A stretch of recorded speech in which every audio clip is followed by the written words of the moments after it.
A look at the Kennesaw State campus as earlier in the day, Kennesaw State winners were the Owls in 4 sets, but the Pittsburgh Panthers losers in 4 sets earlier, and they'll face each other here tonight as we welcome you into the Convocation Center, Pittsburgh and Kennesaw State on ESPN3. Well, exciting volleyball action. Welcome, everyone. Happy to have you alongside. I'm Bill Schindler. She is Keely Eveland, and tonight, 2 good teams, Keely. It's Pittsburgh, the Panthers, coming down south to face Kennesaw State, who looked a little sleepy earlier in the day, but woke up to win their first match. Yeah, you can definitely feel both teams are awake and ready to play. The energy is here, right here in the gym, and I think we're going to have an exciting match on our hands. Well, let's look at for the starting impact players. First, for Pittsburgh, Stephanie Williams. Now, Stephanie Williams, she had to be redshirted last year because she had a foot injury, and now she's back, and Pittsburgh Panthers, they're so happy she is back. She led the team in kills, hitting 226 against Missouri, and she's a go-to player for them in their offense. And for Kennesaw State, the opposite hitter, Amariah Boyer, one of the twin sisters on this team. Amariah was key for them against Liberty. Not only was she an attack threat, she was putting up a wall blocking left and right. Nobody really could get through. She did an excellent job with her block, and then she's a great attacker. 3-1, 2 outs, 2 on. I'm Bill, he's Nathan.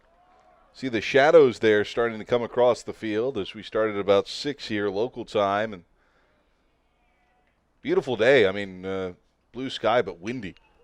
Swung on and lifted in the air to center. Well, this will do it, as out of the inning is Lubreski and the Highlanders. Boy, they danced with the devil a little bit there.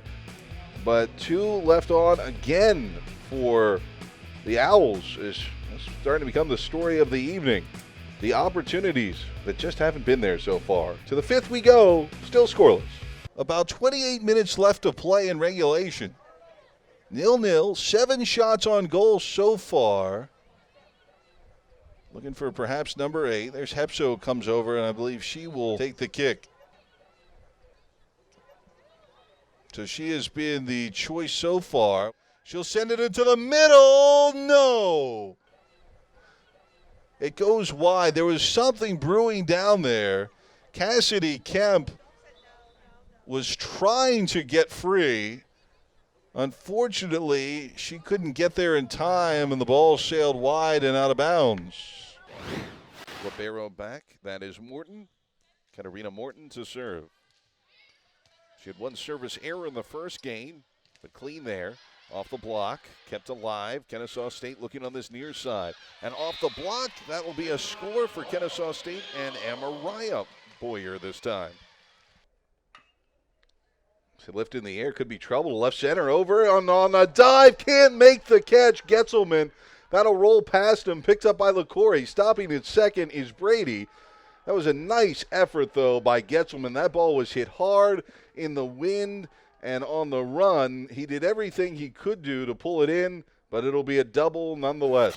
Didn't have much of a chance. Here's a chance for Fincher, though. Fincher moving forward, centers it, nobody home. As Gone was there, and Gone was the chance to score. Back to the middle. A header, that will go in! Goal for Kennesaw State and Kim Fincher. As we go to the 4th inning, 9-1 and 2. Hecker, Greer, Ebert to face DeBrill as he continues on, even though with 82 pitches. The first pitch is a ground ball to second, and an easy one for Williams. And that we have not seen much in this ball game. It has been a struggle, at least for DeBrill. Mostly not his fault because there's been 3 errors behind him, but another look at it, that was a nice play. Well, if anything, Coach Armenio said to DeBrill in the half innings, said go out there and throw 1 pitch and get 1 out, and he did. Be a throw in here for the Owls and Ida Hepso. Hepso, we mentioned second in conference in the assist, was born in Trondheim, Norway. Little medieval city on the west coast of Norway, home to one of the best cathedrals, really, in the entire country there. 0-1, lift in the air to right field. Right fielder drifting over. It looks like Allen will take it. He drifted a long way, but makes the second out. Uttendorfer retired. 2 outs, 1 on, and here's Justin Etz, 1 for 2 this evening. Zabreski continuing on, the starter for the Highlanders. Lift in the air to right field. This one's hit pretty well to the warning track, to the wall. Goodbye, ball. A home run out into the wilderness. Well, that was a ball that was down in the zone. Pretty well pitched, pretty nice pitch that Austin Upshaw had to drop the barrel and just launch it out towards right field. As we take a look at it here on replay. Down and into a left-hander. Get you every time. It doesn't hurt that the wind helping that a little bit, but that was hit very solidly. Headed back. It's Daudet. Outside challenging with Timchuk. Back to the middle. There's Doss. Doss played a nice defense today. Goes over to Ida Hepso. Hepso uses her left foot, centers it to the middle. Oh, there's a chance now, and a swing and a miss. Oh, man. Maggie Gaughan is going to be shaking her head about that one all night. She had a chance and just whiffed on it. To the middle. Almost to the 10-minute mark. Shot, a goal! Score! Oh, my. What a turn of events to tie this game. The Ospreys with their 5th goal of the season in the second half. We'll have the replay here, as that is Krista Koulibaly, the freshman. Man, oh, man. Well, we talked about her in the pregame. We said it's rare to have a key player, A, start, and B, be a freshman. Well, there's the reason why we highlighted her. Lefty on lefty. Lifted just off the infield, and it'll be again Ebert and right, and drops it. How about that? The throw to second, not in time, and everyone is safe. Back to the middle. The Ospreys going to have to get something going here. There is Keating. Keating centers it. 25 seconds. That will be knocked away. Coming out is the keeper, and she'll kick it away. Smartly done. Instead of having that, it will still be a throw-in with 14 seconds.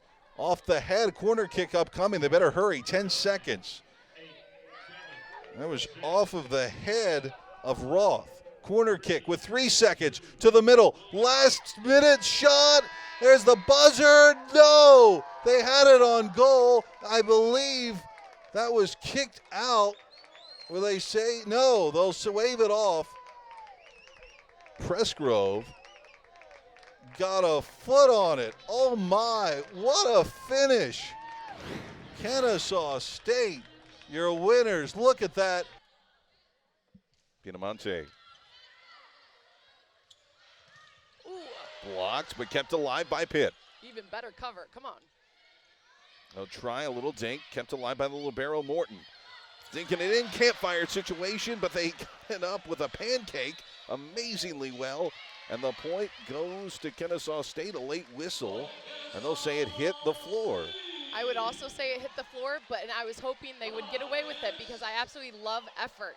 That was great effort, and sometimes the referee will give you an effort call, maybe if they didn't see it. But, yes, I would say that ball was down as well. You saw the junior Kelsey O'Neill there. She was the one that went down there, did the middle blocker to dig it, and she thought she had it. And there's Dan Fisher giving one of the officials a bit of an earful. That's how you just encourage effort, though. You had 3 people on the floor for that. Great job. Here's Anthony Greer, who is a very, very good player, to say the least. 2 for 2 tonight. A guy that you will probably see, if things keep on track in the big league level at some point. 403 on the year. That was coming in. He's made 102 consecutive starts. That goes back to May 6th in 2014 against Bethune-Cookman. That'll miss outside, 2-1. He's the kind of player that you'll say, well, I saw Anthony Greer play Kennesaw State when he played for Auburn back in 2016, and he had a couple hits or whatever it may be. He's that kind of player. You'll say, oh, I remember that guy. He may end up having his picture out on the wall at Auburn like Bo Jackson, Tim Hudson, Frank Greg Olson, Thomas.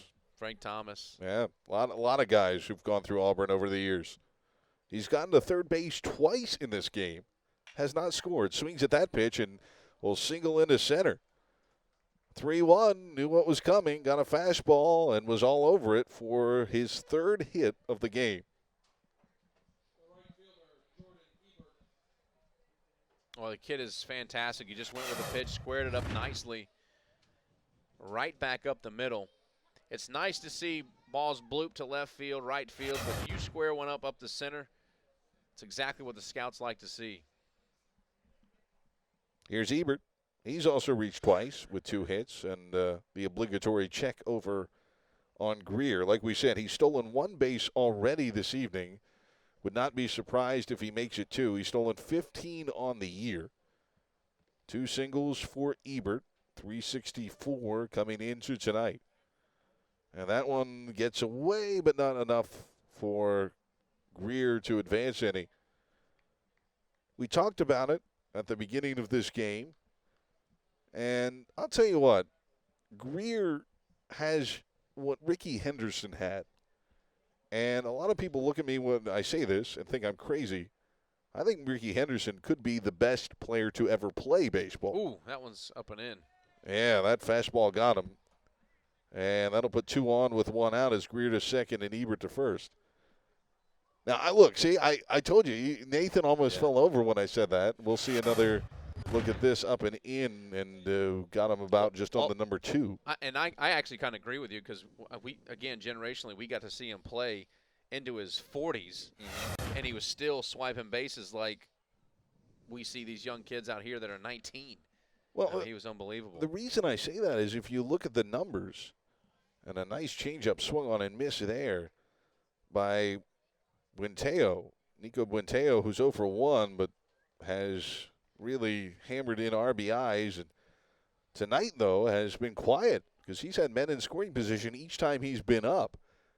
Has yet to thread the needle, though, and looks at a pitch in the dirt to even the count. But Ricky Henderson changed the way you pitched, and that's sort of the way that Greer plays because you have to worry about him on the base pass. As soon as he's on, you almost turn things into a double. And when you look at runs scored for Ricky Henderson, that was a huge component. Lifted in the air, hit fairly well to center, but room for Motley, I should say. Greer tagging. He'll go to third. Staying put at first base is Ebert. 2 gone, but runners now at the corners on that fly ball. Well, he gave it a ride, didn't he, and out towards center field. Motley did a good job of tracking it. But if you got a chance to see Greer, I mean, there was no way he wasn't rolling into third base as it was deep enough. Buenteo got to be frustrated he hasn't driven anybody in tonight as that catch by Motley in center. But Greer has gotten to third base now all 3 times he's been on. And he's got a huge lead again down at third base. Runner at first will go. Stepping off, the pitcher throws to Chabot at second, and they've got him. So Ebert mistimes it. DeBrill nicely done by stepping off. And so that will get Kennesaw State out of the top of the 4th inning with another runner left in scoring position for Auburn. The story of the night for them is you got one more look at it. And a running error and a nice tag by Chabot will take us to the bottom of the 4th.